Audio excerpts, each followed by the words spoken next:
मैं नरेश कुमार जांगड़ा हंस वास्तु शक्ति चैनल की पाठशाला में आपका हार्दिक स्वागत करता हूँ।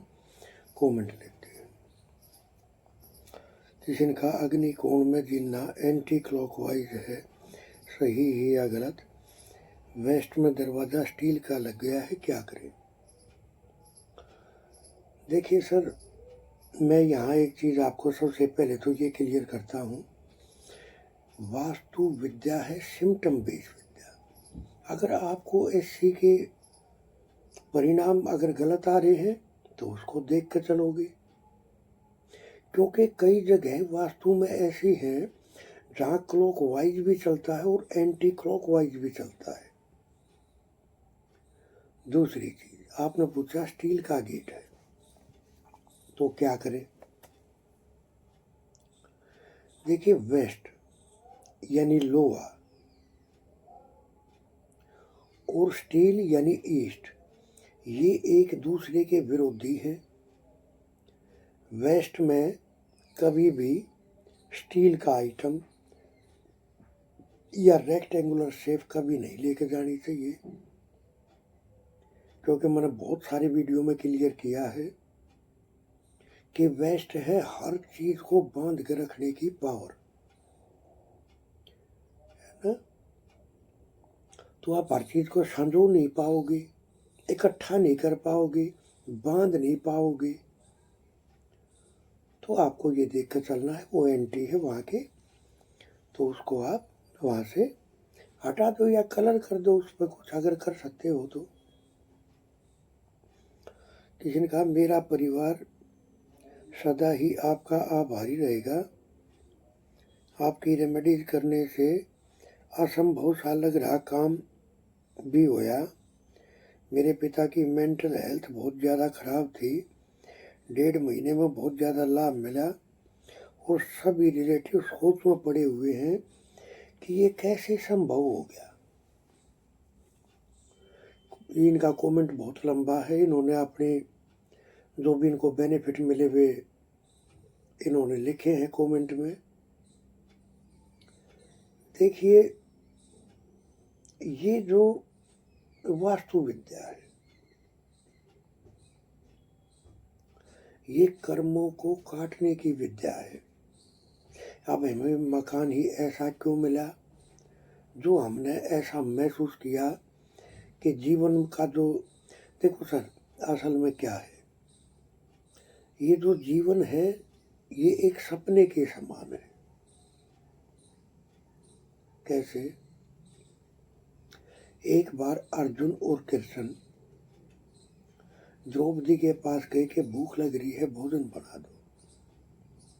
तो द्रौपदी ने बताया, बोला कि जी आप पहले स्नान कराओ, तब तक मैं आपका भोजन तैयार कर देती हूँ। तो कृष्ण भगवान ने अर्जुन को कुछ दिखाना था, तो जब तालाब के किनारे गए तो और हर रोज पहले कृष्ण भगवान स्नान करते थे। उस दिन कृष्ण भगवान जी ने कहा कि अर्जुन आज पहले आप डुबकी लगाओ। जब अर्जुन ने डुबकी लगाई तो उसने महसूस किया जैसे वो किसी माँ के पेट के गर्भ से पैदा हुआ है। फिर थोड़ा बड़ा होया, फिर थोड़ा और बड़ा होया, फिर शादी हुई, फिर बच्चे हुए,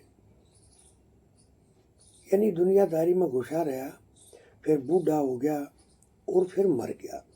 जब वो उसने महसूस किया कि अब मैं मर गया, शरीर पूरा कर दिया, तो वो ऊपर आ गई। तो कृष्ण भगवान उससे बोले कि भाई आजा अर्जुन, वो भोजन तो ठंडा हो जाएगा। कि जी भोजन को तो छोड़ो, मैं तो अपना पूरा जीवन जी का आया हूँ, एक पूरा जीवन। ये क्या था? तो कृष्ण भगवान ने उनको बोला, भाई जैसे अभी तो ये देख का आया है, ये जैसे एक सपना था, ऐसे ही ये जीवन भी एक सपना है। आप इस सपने को किस तरह से देख पा रहे हो या कैसा देखना चाह रहे हो, उसके अनुरूप संघर्ष करो। तो कहने का मतलब क्या है कि ये जो मकान जो आपको मिलते हैं ये आपके पूर्व जन्म के कर्मों के हिसाब से आपको मिलते हैं। लेकिन जब एक अच्छा वास्तु एक्सपर्ट आपके कर्मों को चेंज करता है, आपके मकान में कुछ बदलाव करता है, आपके मकान को ट्रीट करता है, तो ये उस वास्तु एक्सपर्ट के किसी जन्म के कर्म का फल जो आपको मिला, वो उसी के कर्मों का फल मिला। देखिए सर, वास्तु विद्या एक चमत्कारी विद्या है, ऐसा चमत्कार जो सपने में भी नहीं सोच सकते। दरअसल इनका जब मेरे पास कॉल आया तो ये बोले सर हालत बहुत ज़्यादा ख़राब है। इन्होंने अपने जीवन की समस्याएं बताई कि मेरे पिताजी मेंटली डिस्टर्ब हैं, बहुत ज़्यादा दवाइयाँ चल रही हैं और उनकी देखभाल भी बहुत करनी पड़ती है। वो किसी भी टाइम कुछ भी हरकतबाजी कर देते हैं, बुजुर्ग हैं, खाट पे ही रहते हैं वो। जब इनका नक्शा मेरे पास आया तो मैंने देखा कि इनके कुछ हिस्से में बहुत ज़्यादा दिक्कत थी। हमने इनको ट्रीटमेंट दिया और फिर इन्होंने जो रिजल्ट जो कमेंट में साझा करे, यानी एक इनकी हिसाब से तो बड़े आश्चर्यजनक रिजल्ट थे। लेकिन सर हमारा तो रोज का काम है, आपको ही वो मकान क्यों मिला? क्योंकि आपके अपने कुछ कर्मों का वजन इतना ज़्यादा था जिसके कारण ऐसा मकान मिला। लेकिन जब समय अच्छा शुरू होता है तो कोई न कोई अच्छा वास्तु एक्सपर्ट या सलाह देने वाला ऐसा आ जाता है, वो मिलाने वाला भी वही परम पिता परमात्मा है। ऐसा आ जाता है कि वो जीवन को चेंज कर देता है। यही तो वास्तु है, असंभव को संभव करने की विद्या है वास्तु। अब कहीं इनको कोई उपाय नहीं दिए गए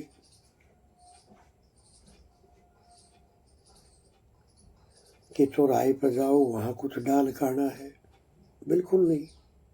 ऐसे मेरे हजारों केस हैं जो बिल्कुल से जीवन जिनका नरक समान हो रहा था और जब उनको वो ट्रीटमेंट दिए गए तो जीवन जैसे एकदम से 360 डिग्री चेंज हो गया।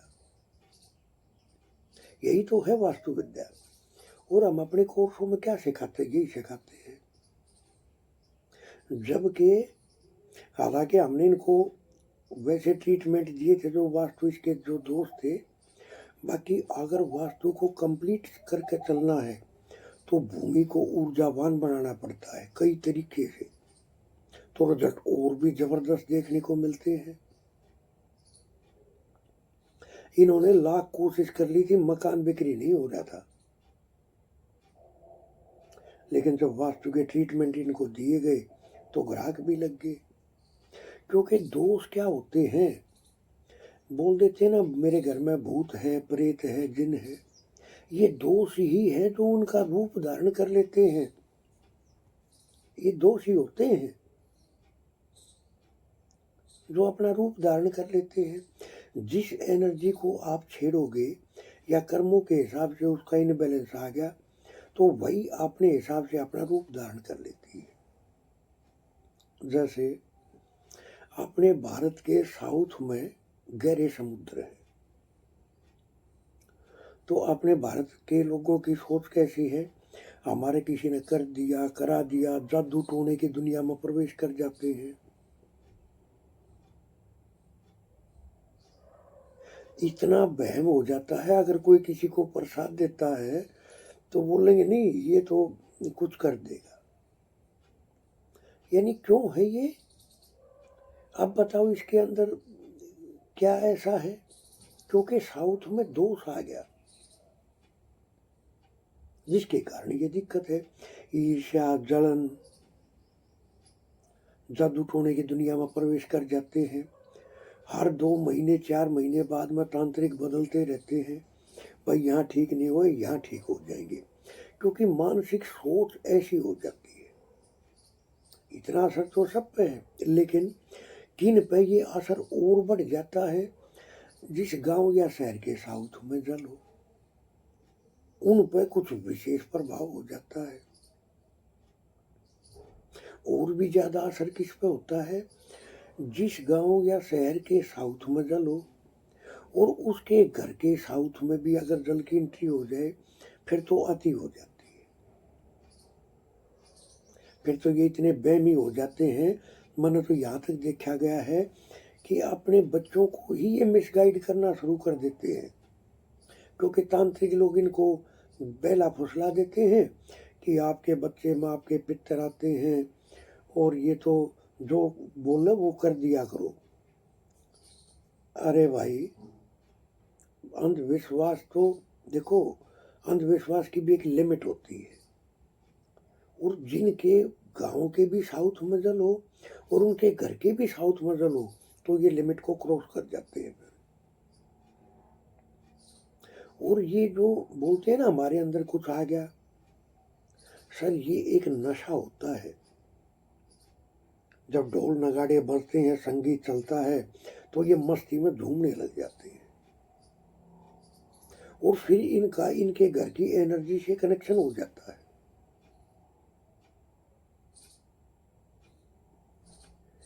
तो सर मेरा कहने का भाव क्या है, साइंस पर काम करना चाहिए, साइंस के हिसाब से चलना चाहिए।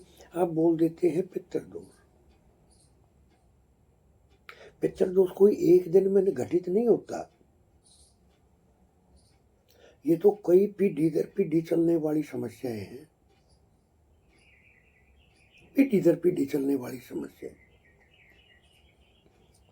उस घर में दवाइयों का सिलसिला कभी टूटता नहीं, चलता ही रहेगा। वंश को आगे बढ़ने में दिक्कत आएगी, शादी को लेके दिक्कत आएगी। उन घरों के आसपास पीपल हो जाते हैं, उनकी छत पे, उनकी दीवारों में। वो उनका खुद का अपना ही डीएनए अपना दुश्मन हो जाता है। बताओ, अपना ही डीएनए अपना दुश्मन हो जाता है। और जो बहुत अति हो जाए तो दरार है, दरारें आ जाती हैं। आप बोल देते हैं टॉयलेट को ट्रीट कर दिया। टॉयलेट क्या है? राहु। राहु को वो सिर्फ कहाँ तक सीमित रहते हैं कि टॉयलेट को ब्लॉक कर दो। वो सीलन के जरिए भी टॉयलेट सीट को क्रॉस कर जाता है। जैसे गड्ढा है, कहीं टॉयलेट का गड्ढा बना दिया। अब वास्तु एक्सपर्ट क्या करेंगे देखने के लिए, मोटा मोटी गड्ढे को चारों तरफ से ब्लॉक कर देंगे, या जो भी उनकी छोरी है। राहु वो लगा कर दो ब्लॉक, उस सीलन के जरिए मिट्टी के अंदर पूरे मकान में समाना शुरू हो जाता है, पूरे मकान को कंट्रोल करने की सोचता है। तो सर किसी भी ग्रह को इस तरह से ट्रीट करना कोई छोटी बात नहीं है। उसके लिए वो गहराई चाहिए, वो ज्ञान चाहिए, वो ध्यान चाहिए, तब जाकर वो ट्रीट होता है। जैसे हम कहीं गए एक जगह पे, तो वहाँ साउथ में कुछ दिक्कत थी। हमने साउथ की एनर्जी को फुल बढ़ा दिया। देखो मैं एक तरीका बता रहा हूँ, ये ग्रह कैसे अपना रोल प्ले करते हैं। साउथ की एनर्जी को हमने बैलेंस कर दिया। उनका 1 से 1.5 महीने के बाद में फिर फोन आया, बोला जी कोई प्रभाव नहीं पड़ा।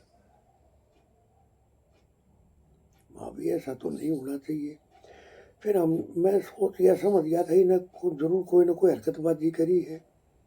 तो मैंने उनको बातों बातों में लंबा घुमाया।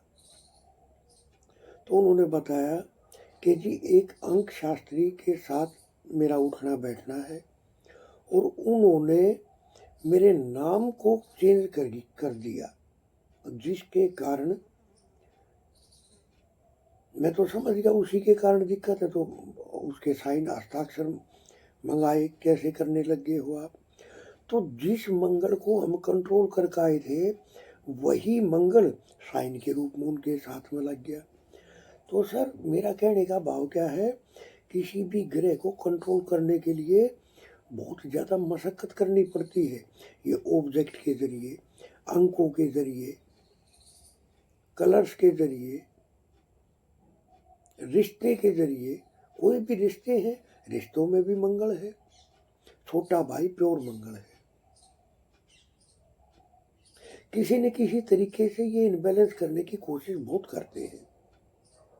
तो तब तो बोलते हैं एक ही नाव पे पैर रखकर सवार होना चाहिए। जैसे जयदीप जी ने बोला कि कितने बड़े बेनिफिट इनको देखने को मिले, जिन चीज़ों को ये असंभव समझ रहे थे और इनके जो रिलेटिव थे वे असंभव समझ रहे थे, वे इनके काम सिद्ध हो गए। क्या ही है वास्तु की गहराई। वास्तु देखो सर, जब हमने वास्तु शुरू करा तब तो लोग इनके नाम से भी वाकिफ नहीं थे। क्या हो गया, कोई 10-5% लोग जानते होंगे। उस टाइम पर तो वास्तु के नाम को भी नहीं जानते थे एक आम आदमी। आजकल तो हर घर में वास्तु एक्सपर्ट है। लेकिन सर जो आजकल जो एक्सपर्ट हैं उनको सिखाने वाले योग्य जो गुरु है वो कैसे मिले? क्या उनके पास अपना तजुर्बा है या सीखी सिखाई रटी रटाई बातें चल रही है? सर जब तक मास्टरी हासिल नहीं करते हो तब तक कोई भी काम है उसमें कामयाबी नहीं मिल सकती। तो वास्तु अपनी जो धरोहर है, ये अपने ऋषि मुनियों का आशीर्वाद रूप है ये, तो इसको सबको सीखना चाहिए या कि अच्छे की मदद लेनी चाहिए जो इस विषय का अच्छा जानकार हो, तो आप अपने जीवन को बदल सकते हो। किसी ने कहा ब्रह्म स्थान का फर्श सब जगह से ऊंचा करना चाहिए। देखिए सर, आप इसको ऐसे मानो कि जैसे ब्रह्म स्थान का मतलब क्या है, जैसे आदमी का पेट और नाभि भी उसका सेंटर है। अगर थोड़ा सा उभरा हुआ होता है तो बोलते हैं ना भाई छके छकाए घर का है। तो सर जरा सा अगर ऊंचा हो जाए तो बहुत अच्छा है, वरना तो जब भूमि की एनर्जियों को जब चेक करते हो तो उनके जरिए भी ये बैलेंस किया जा सकता है। बाकायदा नीचा ना हो, नीचा नहीं होना चाहिए। चलो ऊपर नहीं भी है तो नीचा भी नहीं होना चाहिए। नीचे का मतलब 1-1.5 इंच से तो कोई बात बनती नहीं है, क्योंकि कई बार क्या है ब्रह्म स्थान के अंदर से कि भाई सारा पानी घर का इकट्ठा होकर वहीं से चला जाए और कहीं ना बढ़े, तो उसको आधा इंची 1 इंची डाउन मार देते हैं। इतना देखो सर है तो ये दोष, लेकिन जब एक वास्तु एक्सपर्ट भूमि की ऊर्जाओं को चेतन करता है तो चल जाता है इतना। बाकी ज़्यादा गहराई नहीं होनी चाहिए। ये हमेशा थोड़ा सा अगर ऊपर रखते हो तो बहुत अच्छा, सुनने पर सुहागे का काम करती है यही विद्या। जैसे मैंने अपने एक वीडियो में बताया था कि किसी मकान के अंदर अगर कोई छत ऊंची है, कोई नीची है, कोई ऊंची है, कोई नीची है, यानी किसी एक कमरे की ऊंची हो, यानी सबके हर कमरे का या किसी एक कमरे का साइज कंप्लीट लेवल से घर की छत से अलग है, ऊंचा है या नीचा है, उन घरों में रहने वाले लोग डिप्रेशन के शिकार हो जाते हैं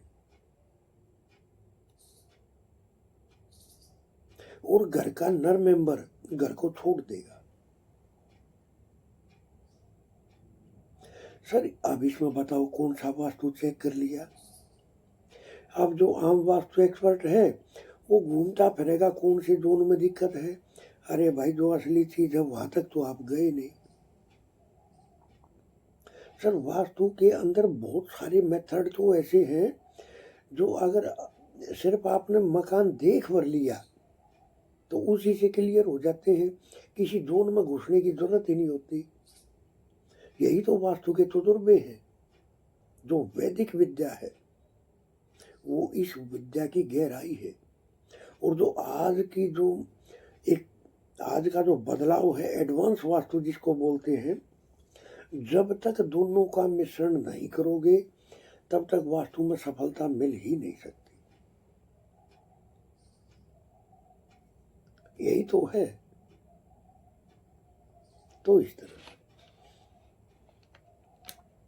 किसी ने लिखा, सेंटर कैसे दूषित होया, कौन से ऑब्जेक्ट के आने से दूषित हो गया, क्लियर करें। देखिए सर, सेंटर हमेशा एक तरह से वेट वजन रहित होना चाहिए। वहाँ कोई किचन है, टॉयलेट है, गड्ढा है, गटर है, कोई वेट वजन है, सीढ़ियाँ हैं, नहीं होनी चाहिए। वहाँ से आसमान नजर नहीं आना चाहिए। सर और भी बहुत सारी गहराई है, लेकिन वास्तु के तो ये मोटे मोटे सिम्टम मैं आपको बता रहा हूँ। अब जो ये पितरों का जो जिक्र था, खैर मैं दूसरे सवाल पर चला गया। ये कोई एक दिन में होने वाली समस्या थोड़ी है। ये तो पीढ़ी दर पीढ़ी बढ़ता चला जाता है इसका वजन। कैसे? जैसे आज अगर एक पेड़ है तो रोजाना उसका वो बढ़ता ही चला जाता है, ना कि घटता चला जाता है, बढ़ता ही चला जाता है। इसी तरह से ये कर्मों की गठरी बढ़ती चली जाती है। आज अगर किसी ने कुछ ब्याज पे पैसे ले लिए और वो नहीं चुकाएगा तो जैसे ब्याज बढ़ता चला जाता है, हमेशा बढ़ता ही रहता है, ऐसे ही ये कर्मों की गठरी भी बढ़ती ही रहती है। तो पितरों की पूजा एक बार जीवन में हमें जरूर करा के चलनी चाहिए। इसका एक कंप्लीट प्रोसीजर होता है, उसको फुल अप्लाई करना चाहिए, जिससे वो गठड़ी, जो गठड़ी है वजन की कर्मों की, वो बट जाए, वो समाप्त हो जाए और नए तरीके से जीवन का सफर शुरू।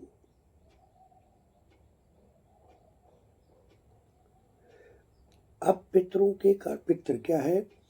जमीन, जिसके पास जितनी ज्यादा जमीन होगी पितरों का उतना ही आशीर्वाद उनको मिलता है।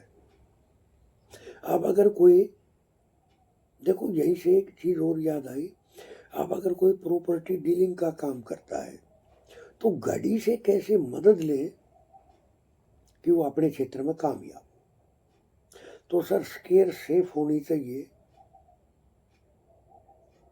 स्केयर सेफ होनी चाहिए, रोमन नंबर होने चाहिए। रोमन नंबर का मतलब है कि आउट ऑफ सोसाइटी उसकी जानकारी बने, out of society, out of country इनकी जानकारी बने। तो रोमन नंबर हो या रोमन नंबर ना भी हो तो नंबर कंप्लीट होने चाहिए 1 से 12 तक।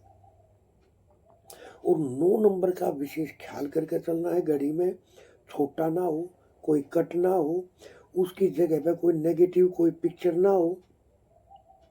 9 नंबर का विशेष ख्याल करना है। गोल्डन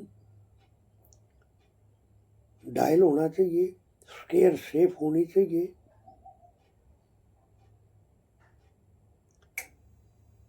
और राइट हैंड में अगर बंदा बांधता है घड़ी को तो आप देखोगे उसका डीलर पने का काम रोजाना बढ़ता चला जाता है।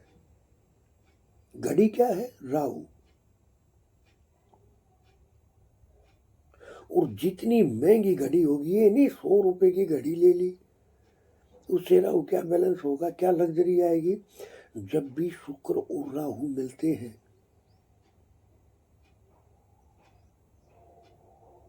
तो अथाह पैसा मिलता है। तो सर थोड़ी सी ब्रांडेड घड़ी हो, और वो तो अलग अलग विषय है, किसकी किस समस्या के लिए कौन सी घड़ी का प्रयोग करना चाहिए वो और किसी वीडियो में क्लियर करेंगे।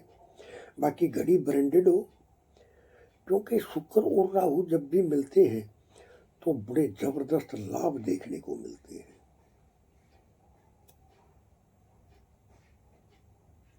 तो इस तरह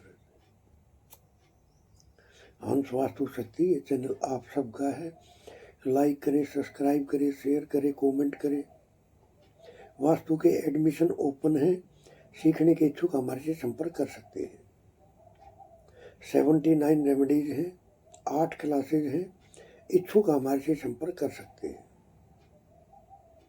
किसी को अपनी कुंडली चेक करानी है, किसी को अपनी बॉडी के 7 चक्रा चेक कराने हैं, तो कंप्लीट रिपोर्ट, 7 चक्रा की कंप्लीट रिपोर्ट आपके पास पहुंचेगी। किस चक्कर की दिक्कत है, क्या क्या समस्याएं हैं और इसका निवारण क्या है। तो इस तरह से थैंक यू, धन्यवाद, नमस्कार, जय हिंद, जय भारत।